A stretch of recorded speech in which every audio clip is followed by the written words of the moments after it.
Now, there are many aspects of religion that I absolutely despise, and almost all of them don't even come from the actual religion itself. It's more of the toxic people inside of the community who use the Bible to justify things like this.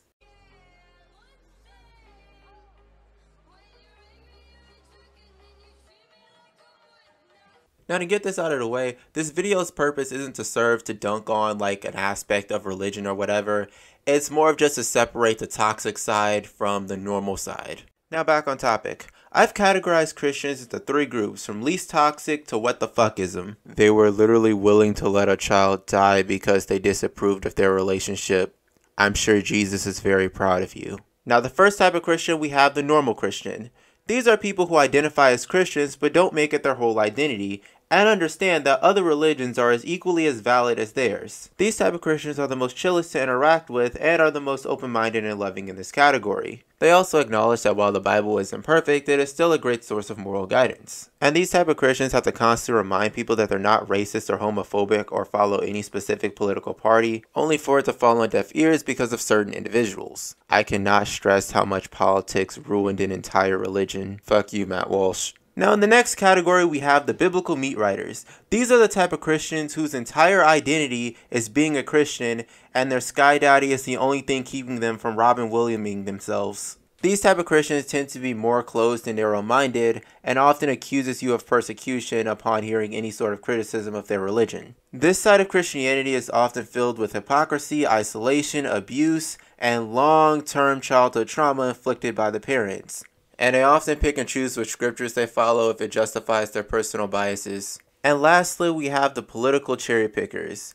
These type of Christians are often not real Christians, and they only use Christianity as a scapegoat because the moment you call them out on their bullshit and bigotry, they can hide behind their book of fairy tales as if being religious justifies spreading hatred and division. They're very much like the meat writers, except they have political power. Now, if it wasn't obvious, I'm only going to be focusing on the last two because, as I mentioned before, this video is about toxic Christians. I mean, not that any of you guys would know what category you're in, because as I mentioned before, the meat writers and political cherry pickers lack the ability of self-awareness and self-reflection.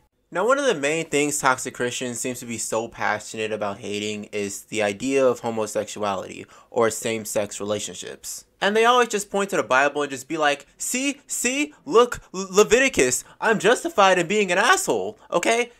Being gay, gayness is a sin, the gay agenda. And you know the craziest thing? The craziest thing is that the book that they're following might not even be entirely accurate, given the fact that it's been reinterpreted and translated so many times. And since humans are imperfect creatures, things are bound to either be lost to time, vulnerable to biased interpretations, or mistranslated. In fact, it's even being debated on whether if the Bible was even talking about homosexuality and instead was talking about pedastry. And if you don't know what that is, it's basically the Greek word for pedophilia, in which, yes, it should be condemned.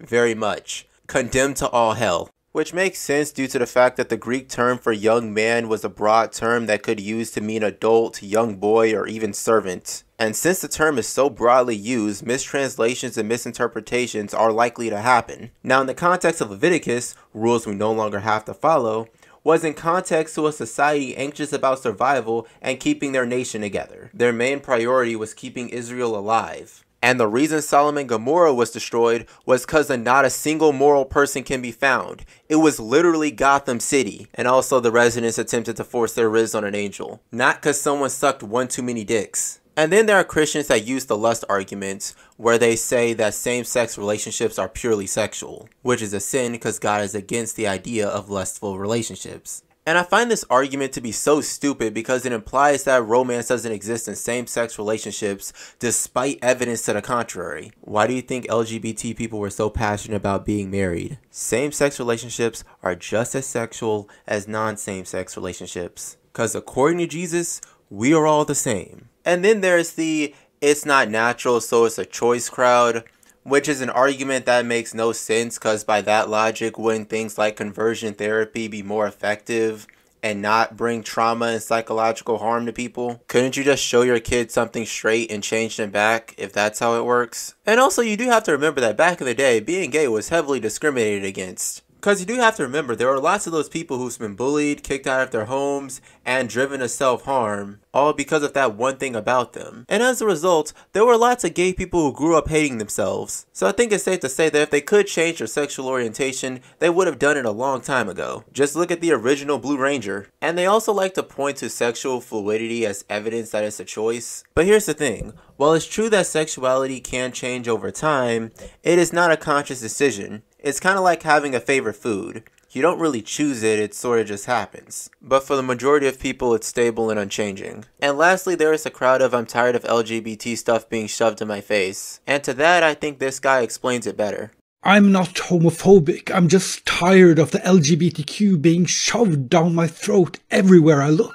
I got a lot of these sentiments on my Jordan Peterson videos, and I'm happy to say there is a fix for this. It can be shocking to see all the queerness popping up in society, but what happens when you take a step back and rationally compare straight to queer representation in media, for instance? In some media, queer representation is slowly starting to reflect reality, where a certain percentage of people are queer. Other places, like the so-called woke Marvel Cinematic Universe, have almost no queer characters. And most of the few they have are Loki, whose only on-screen kiss is with the female version of himself. But we humans have a negativity bias, which means that if you perceive something as negative, you'll notice it more easily. So if you want to see less LGBTQ presence in society and media, you can fix it by not being homophobic. Basically, the TLDW of this video is just to stop using the Bible and religion to justify hatred and shitty behavior. All it does is just makes the entire religion looks bad and kills interest in the religion. And to everyone else, not every religious person is Matt Walsh or some type of flat earther. But anyways, that's all I want to talk about. Yeah, bye.